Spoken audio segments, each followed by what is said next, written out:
नमस्कार विद्यार्थियों, मैं रेणु धामानी आज आपको कक्षा 12 राजनीति विज्ञान के चैप्टर 19 भारतीय राष्ट्रीय राजनीतिक दलों के बारे में पढ़ाऊंगी। देखो बच्चों, बात अगर हम राजनीतिक दलों की करते हैं तो उससे पहले हमने पिछले भाग में चर्चा की थी कि सार्वभौमिक वयस्क मताधिकार क्या होता है। 18 वर्ष जिसने पूरी कर ली हो वह व्यक्ति वोट दे सकता है और वोट के माध्यम से वो क्या करता है, वो राजनीति में भागीदार बनता है और राजनीति में भागीदार बनने के लिए वह अपने प्रतिनिधियों को चुनता है और वही प्रतिनिधि सरकार चलाते हैं। ये हमने पिछले भाग में पढ़ा था और कई प्रकार की चुनाव प्रणालियों के आधार पर इन प्रतिनिधियों का चुनाव किया जाता है। लोकसभा चुनाव, विधानसभा चुनाव, इसके अलावा राज्यसभा चुनाव के माध्यम से हम प्रतिनिधियों को चुनते हैं और वही प्रतिनिधि सरकार चलाते हैं। तो ये जो प्रतिनिधि आते हैं वो एक विशिष्ट राजनीतिक दल से संबद्ध होते हैं, क्योंकि राजनीतिक दलों का उद्देश्य यही होता है कि राजनीतिक सत्ता को कैसे प्राप्त किया जाए। तो आज हम इस अध्याय में राजनीतिक दल का अर्थ, विशेषताएं, विभिन्न दलों का भारत में विकास और विभिन्न राष्ट्रीय दलों के बारे में चर्चा करेंगे। सबसे पहले बात यह आती है कि राजनीतिक दल होता क्या है। तो बच्चों, राजनीतिक दल ऐसे उपकरण हैं जिनके माध्यम से नागरिक उन प्रतिनिधियों को चुनते हैं जो क्या बनाते हैं, सरकार बनाते हैं। ये बात मैंने आपको बताई कि वे उपकरण हैं जो क्या करते हैं, प्रतिनिधियों को चुनते हैं, प्रतिनिधियों को चुनते हैं और सरकार बनाते हैं। तो आप ये बात तो समझ ही गए होंगे कि राजनीतिक दलों का प्रमुख उद्देश्य होता है राजनीतिक सत्ता को प्राप्त करना। उसके बाद आता है कि वैकल्पिक नीतियों के खतरों से नागरिकों को अवगत कराते हैं। मतलब ये है, लोगों को राजनीतिक शिक्षा देने का कार्य करते हैं राजनीतिक दल। इसीलिए कहा जाता है कि किसी भी लोकतांत्रिक देश में राजनीतिक दलों का होना आवश्यक है, क्योंकि वो नागरिक और सरकार के बीच में कड़ी का कार्य करते हैं, नागरिकों को राजनीतिक शिक्षा प्रदान करते हैं। इसके अलावा सरकार की जो नीतियां हैं उनको प्रभावित करते हैं। तो राजनीतिक दल इसके अलावा किसी भी प्रतिनिधित्वक सरकार व संस्थाओं के लिए आवश्यक है, क्योंकि मैंने आपको बताया कि जनता क्या करती है, प्रतिनिधि चुनती है। अपना क्या चुनती है, प्रतिनिधि चुनती है और वही प्रतिनिधि सरकार बनाता है। ये जो प्रतिनिधि होता है ये किसी एक राजनीतिक दल से संबद्ध होता है और ये राजनीतिक दल अपनी नीतियां बताते हैं, अपने कार्यक्रमों के माध्यम से लोगों को अवगत कराते हैं कि अगर वो राजनीतिक सत्ता को प्राप्त करेंगे, अगर वो शासक दल बनेंगे तो वो जनता की भलाई के लिए क्या-क्या कार्य करेंगे। तो प्रतिनिधि मूलक सरकार और संस्थाओं के लिए राजनीतिक दलों का होना आवश्यक है, क्योंकि जो भी प्रतिनिधि चुना जाता है वो किसी न किसी राजनीतिक दल से संबद्ध होता है। इसके अलावा एक सफल लोकतंत्र के पोषण के लिए आवश्यक है। क्यों आवश्यक है बच्चों? क्योंकि राजनीतिक दल अगर होंगे तो राजनीतिक दल क्या करेंगे, लोकतंत्र का पोषण करेंगे। कोई भी सरकार तानाशाही नहीं बन पाएगी, क्योंकि राजनीतिक दल जो कि सत्ता में रहता है उसके विपक्ष का भी एक दल होता है जो सरकार की नीतियों की आलोचना करता रहता है, जिसके कारण लोकतंत्र का सफल पोषण होता रहता है। इसके बाद नागरिक और सरकार के बीच में कड़ी का कार्य करता है। मैंने आपको बताया कि राजनीतिक दल जो कि विपक्ष की भूमिका निभाता है वह सरकार की नीतियों की आलोचना करता है तथा जनता की आवाज को सरकार तक पहुंचाने का कार्य करता है और सरकार की नीतियों से जनता को अवगत कराता है। इसीलिए राजनीतिक दलों को नागरिक और सरकार के बीच की कड़ी माना जाता है। इसके अलावा मतदाता और प्रतिनिधि संस्था के बीच में कड़ी का कार्य करता है। मैंने आपको बताया प्रतिनिधि संस्था, जैसे लोकसभा और जो राज्यसभा में जो भी सांसद बैठते हैं वो सांसद किसी न किसी राजनीतिक दल से संबद्ध होते हैं और वही संबद्धता के कारण वो मतदाताओं से जुड़े हुए होते हैं। तो राजनीतिक दल मतदाता और प्रतिनिधि संस्था के बीच में कड़ी का कार्य भी करता है। तो ये तो हुआ कि राजनीतिक दल क्या होता है। अब बात करते हैं राजनीतिक दलों की विशेषताएं। हम किस दल को या किस मानव समूह या संगठन को राजनीतिक दल कहेंगे बच्चों? तो राजनीतिक दल भी एक मानव संगठन है जो कि या जिसका प्रमुख उद्देश्य होता है राजनीतिक सत्ता को प्राप्त करना और सरकार बनाने का प्रयास करना।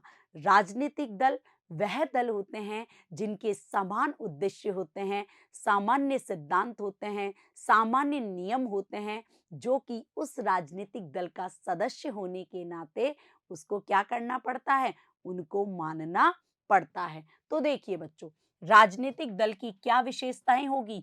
एक औपचारिक सदस्यता वाले लोगों की एक संगठित संस्था होती है।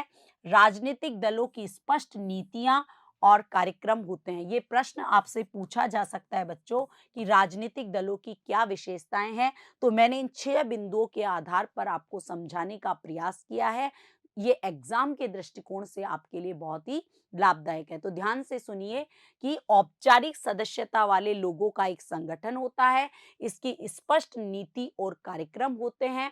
इसके अलावा दल के सिद्धांतों, नीतियों और कार्यक्रमों में सबकी सहमति होती है। सबकी सहमति से ही नीतियां बनाई जाती है, सिद्धांत बनाए जाते हैं और राजनीतिक दलों के कार्यक्रमों को आपसी सहमति के आधार पर क्या लिया जाता है, निर्णय लिया जाता है। इसके अलावा जो भी राजनीतिक दल होता है वो लोकतांत्रिक तरीके से, मतलब चुनाव आयोग के द्वारा जो भी आदर्श आचार संहिता है उसका पालन करते हुए क्या करते हैं, ये राजनीतिक दल चुनाव लड़ते हैं, अपने उम्मीदवारों को मैदान में उतारते हैं और जनमत के बहुमत के आधार पर, जनता के बहुमत के आधार पर सरकार बनाते हैं और सरकार जनता के द्वारा जो भी क्या दिया जाता है, जो भी या जिस भी दल को वोट दिया जाता है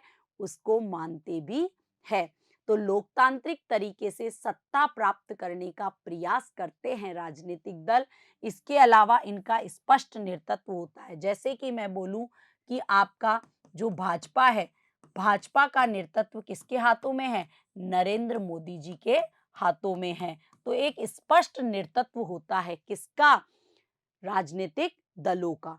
इसके अलावा विस्तृत मुद्दों पर सरकार का ध्यान केंद्रित करना। मैंने आपको बताया था कि दल दो तरह के होते हैं। एक होता है शासक दल जो कि राजनीतिक सत्ता को प्राप्त करता है और सरकार बनाता है, जबकि एक दूसरा दल होता है बच्चों विपक्षी दल।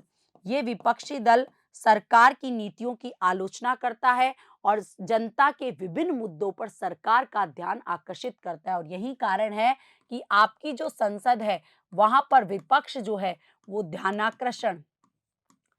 ध्यानाकर्षण प्रस्ताव, काम रोको प्रस्ताव, निंदा प्रस्ताव, इन प्रस्तावों के माध्यम से सरकार का ध्यान केंद्रित करवाता है कि जन सामान्य के जो मुद्दे हैं उस पर सरकार का ध्यान जाए। तो आपने देखा कि जो राजनीतिक दल होते हैं ये एक औपचारिक संस्था होती है, इनकी स्पष्ट नीतियां होती है, दल के सदस्य को इनकी नीतियों को मानना पड़ता है। इसके अलावा विभिन्न मुद्दों पर सरकार का ध्यान आकर्षित करवाने की जिम्मेदारी भी राजनीतिक दलों की होती है। इसीलिए कहा जाता है कि राजनीतिक दल एक लोकतंत्र के लिए एक आवश्यक संस्था मानी जाती है, क्योंकि राजनीतिक दलों का जो मुकाबला होता है उसी के आधार पर तय किया जाता है कि लोकतंत्र कितना प्रतिपुष्ट है।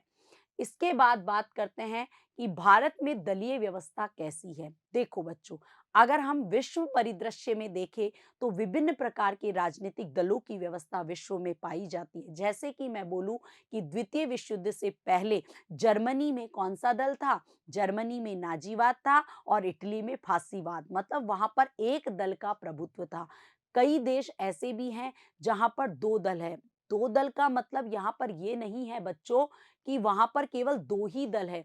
दो दलों के अलावा अन्य दल हो सकते हैं, लेकिन उनकी भूमिका उन देशों में नगण्य है, तो उन देशों को द्विदलीय व्यवस्था वाला देश कहा जाता है। लेकिन भारत जैसे लोकतांत्रिक व्यवस्था वाले देश में बहुदलीय व्यवस्था है। हालांकि भारत की अगर हम बात करें तो 1952 के प्रथम चुनाव से लेकर के जो 5 चुनाव हुए, उनमें केवल एक दल का ही प्रभुत्व रहा। लेकिन हम ये नहीं कह सकते कि भारत में एक दलीय व्यवस्था है, क्योंकि उसके बाद जब 1977 के चुनाव आए तो गैर कांग्रेसी सरकार बनी और उसके बाद कई ऐसी सरकारें आई जिसके आधार पर हम कह सकते हैं कि भारत एक बहुदलीय व्यवस्था वाला देश है। तो बच्चों, यहाँ पर दलीय व्यवस्था के 3 प्रकारों के बारे में हम चर्चा करेंगे। पहला है एकदलीय, दूसरा है द्विदलीय और तीसरा है बहुदलीय। पहला एकदलीय व्यवस्था वाले दो देश कौन-कौन से हैं? पूर्व सोवियत संघ, यूगोस्लोवाकिया और चीन। यहाँ पर केवल एक ही दल का प्रभुत्व है, इसलिए इन देशों को एक दलीय प्रभुत्व वाला देश कहा जाता है।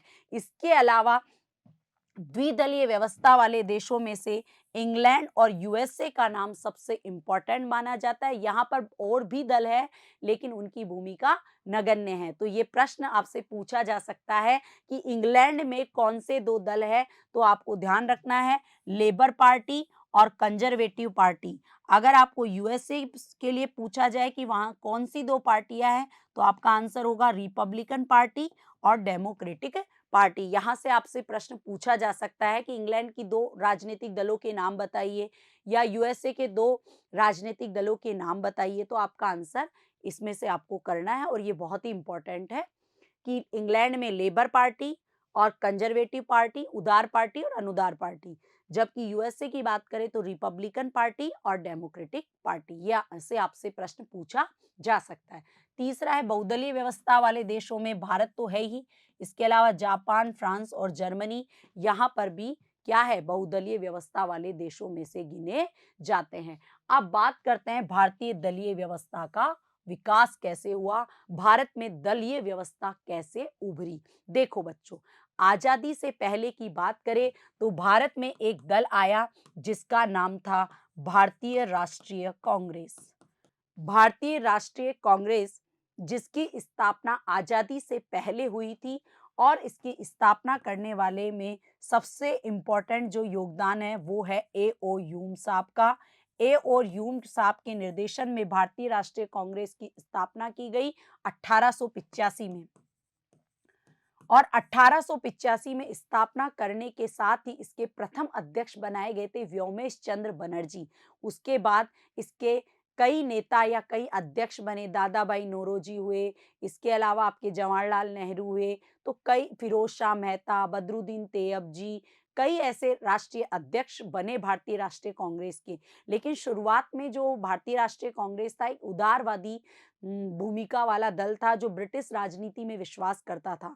लेकिन 1907 के बाद एक नया गुट आया इसमें, उग्रवादी गुट, जिन्होंने भारतीय राष्ट्रीय राजनीति में एक नया आंदोलन की प्रवृत्ति की ओर ध्यान दिया और ब्रिटिश राजनीति के प्रति उनकी बिल्कुल भी राजभक्ति नहीं थी और उन्होंने कहा कि प्रार्थना पत्रों के माध्यम से ब्रिटिश सरकार को भारत से बाहर भगाया नहीं जा सकता है। तो उसके बाद उग्रवादी दल आया। उग्रवादी दल के बाद में अब तक भारतीय राष्ट्रीय कांग्रेस एक मध्यम वर्गीय संस्था बनी रही। लेकिन जैसे ही भारतीय राजनीति में महात्मा गांधी का पदार्पण हुआ, भारतीय राष्ट्रीय कांग्रेस को उन्होंने एक जन दल के रूप में मान्यता दिलवाई, एक जनता के दल की मान्यता दिलवाई और भारतीय राष्ट्रीय कांग्रेस के माध्यम से उन्होंने विभिन्न प्रकार के राष्ट्रव्यापी आंदोलन चलाए और भारत को स्वतंत्रता दिलाने में जिसका महत्वपूर्ण योगदान रहा। तो आप ये तो समझ ही गए होंगे कि भारतीय राष्ट्रीय कांग्रेस का भारत को स्वतंत्रता दिलाने में बहुत ज्यादा योगदान माना जाता है। आजादी के बाद में भारत के प्रथम प्रधानमंत्री पंडित जवाहरलाल नेहरू जी कांग्रेस से जुड़े रहे और उन्होंने प्रधानमंत्री के अलावा कांग्रेस दल का भी एक छत्र शासन या एक छत्र नेतृत्व किया उन्होंने। और पंडित जवाहरलाल नेहरू के काल में 1952 से 1964 तक हमारे देश में केवल एक ही दल का प्रभुत्व रहा, जिसका नाम था भारतीय राष्ट्रीय कांग्रेस। भारतीय राष्ट्रीय कांग्रेस प्रथम 5 चुनाव में इसकी स्थिति अच्छी रही, उसके बाद में कई दल उभर करके आए। यही कारण है कि भारत को बहुदलीय व्यवस्था वाला देश कहा जाता है। तो देखिए 1885 में भारतीय राष्ट्रीय कांग्रेस की स्थापना की गई, लेकिन जब भारत आजाद हुआ और भारत में पहली बार सार्वभौमिक वयस्क मताधिकार के प्रयोग के आधार पर चुनाव करवाए गए, और चुनाव में पहली स्थिति ये थी कि 1952 के जो चुनाव हुए, उसके बाद 1957 के चुनाव हुए, 57 के बाद में फिर 62 में चुनाव और फिर 67 में चुनाव। तो इन 4 चुनाव में केवल एक ही दल का प्रभुत्व रहा, जिसका नाम था भारतीय राष्ट्रीय कांग्रेस। 1967 में पहली बार विधानसभा के चुनाव में कांग्रेस 8 राज्यों से पराजित हुई, और यहीं से एक दल के प्रभुत्व का दौर खत्म हुआ। उसके बाद क्या होता है बच्चों, 1967 से 1975 में बहुदलीय व्यवस्था का उदय होता है। जो मैंने आपको बताया कि 1967 में पहली बार कांग्रेस विधानसभा के चुनाव में हारी और भारत के कई राज्यों में गैर कांग्रेसी सरकार बनी। इससे पहले सबसे पहली गैर कांग्रेसी सरकार 1957 में केरला में बनी थी। केरला को छोड़ करके प्रथम 4 चुनाव में कांग्रेस का ही प्रभुत्व रहा। उसके बाद 1969 में बच्चों, जैसे ही पंडित जवाहरलाल नेहरू के बाद में इंदिरा गांधी सत्ता में आई, मोरारजी देसाई की सरकार और एक इंदिरा गांधी की सरकार, भारतीय राष्ट्रीय कांग्रेस 2 भागों में क्या हो जाती है बच्चों, विभाजित हो जाती है। और विभाजन के साथ ही 1975 से 1977 के बीच भारतीय लोकतंत्र में एक सर्वसत्तावादी युग आता है। वो कैसे बच्चों, 1975 में भारत में क्या होता है, भारत में आपातकाल लगाया जाता है, और आपातकाल के बाद में 1977 में पहली बार गैर कांग्रेसी सरकार मोरारजी देसाई के नाम से, मोरारजी देसाई के नेतृत्व में प्रथम गैर कांग्रेसी सरकार भारत में स्थापित होती है। उसके बाद बात करते हैं कि 1977 में प्रथम गैर कांग्रेसी सरकार बनती है। 1977 के बाद में ज्यादातर राज्यों में गैर कांग्रेसी सरकार का प्रभुत्व रहता है। कांग्रेस धीरे धीरे अपने मत कम करती जाती है, और 1998 में दोबारा एक गठबंधन बनाती है, बहुदलीय गठबंधन, जिसने राष्ट्रीय जनतांत्रिक गठबंधन एनडीए पहली बार, एनडीए मतलब भाजपा, सत्ता में आता है और एक राष्ट्रीय जनतांत्रिक गठबंधन के तौर पर सरकार बनाता है, गठबंधन सरकार बनाता है। गठबंधन सरकार का मतलब यहाँ पर यह है बच्चों, जब 2 या 2 से अधिक दल मिलकर के गठबंधन के रूप में सरकार बनाते हैं तो उसे गठबंधन सरकार कहते हैं। और गठबंधन सरकार की स्थिति में जो मुख्य दल होता है, उसका प्रभुत्व या उसका नेतृत्व एक दलीय प्रभुत्व की तुलना में कमजोर होता है, क्योंकि उसे अन्य पार्टियों की भी सुननी पड़ती है। उसके बाद 2004 में कांग्रेस गठबंधन बनाती है, जिसको बोलते हैं संयुक्त प्रगतिशील गठबंधन। संयुक्त प्रगतिशील गठबंधन कांग्रेस सरकार के नेतृत्व में 2004 में बनता है, और 1998 में भाजपा के नेतृत्व में बनता है एनडीए, राष्ट्रीय जनतांत्रिक गठबंधन, एनडीए, नेशनल डेमोक्रेटिक अलायंस। ये 2 संगठन बनते हैं। अब हम देखते हैं दलीय व्यवस्था के स्तरों के बारे में।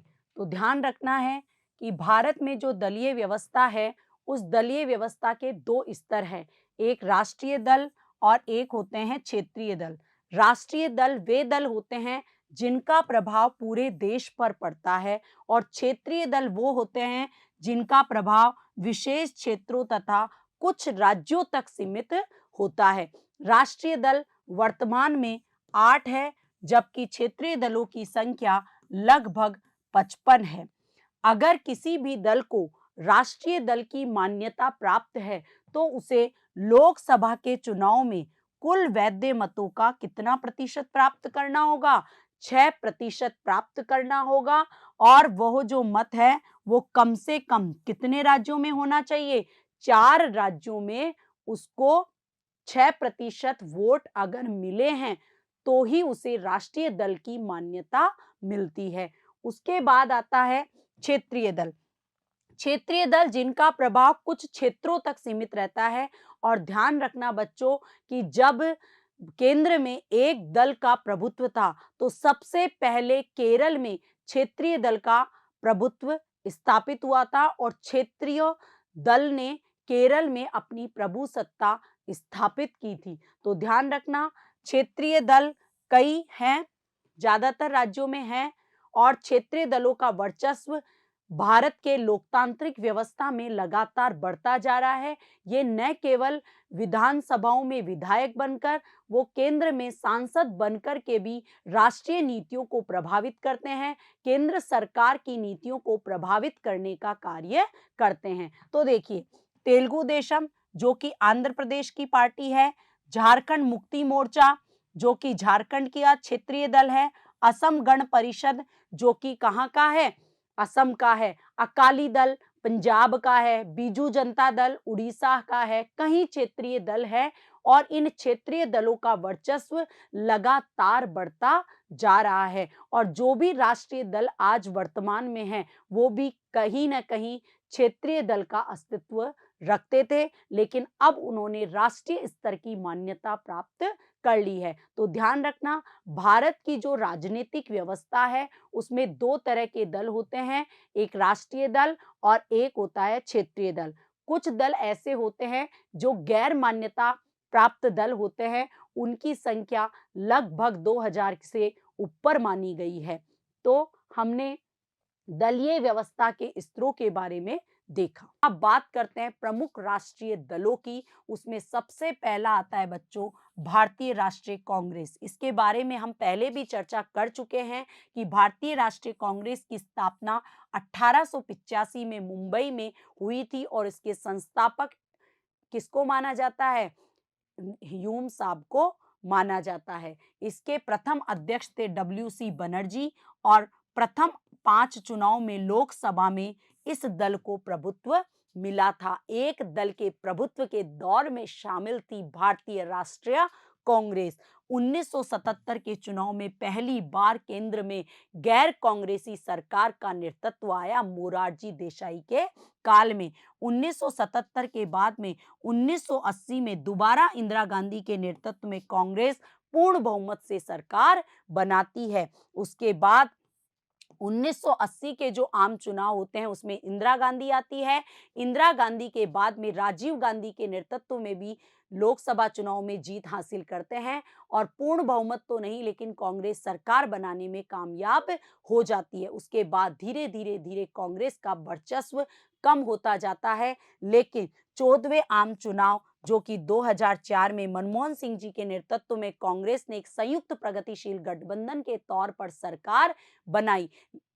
इसके बाद जो है 2004 के जो लोकसभा चुनाव हुए उसमें कांग्रेस ने संयुक्त प्रगतिशील गठबंधन के तौर पर सरकार बनाई। उसके बाद जो है भाजपा नरेंद्र मोदी के नेतृत्व में लगातार एक दल के प्रभुत्व के तौर पर वर्चस्व बनाए हुए हैं भारतीय जनता पार्टी। भारतीय जनता पार्टी की अगर हम बात करें तो भारतीय जनता पार्टी का गठन 1980 में हुआ और भारतीय जनता पार्टी हिंदी क्षेत्र और महाराष्ट्र और गुजरात में अपने प्रभाव को बढ़ाने में लगी हुई थी। उसी के बाद धीरे धीरे लोकसभा चुनाव में इसकी संख्या लगातार इसकी सीटें बढ़ती जा रही है। जैसे मैं बात करूं 1989 में इसकी सीटें थी 88, 1991 के चुनाव में इसकी सीटें हो गई 122, 1996 के चुनाव में इसकी सीटें हो गई 161 और 1999 के चुनाव में इसकी सीटें 182 हो गई। और 1999 में ही अटल बिहारी वाजपेयी के नेतृत्व में राष्ट्रीय जनतांत्रिक गठबंधन सरकार बनाई। किसने? भाजपा ने। किसने? भाजपा ने, भारतीय जनता पार्टी ने। उसके बाद बात करें हम तीसरे दल की, साम्यवादी दल।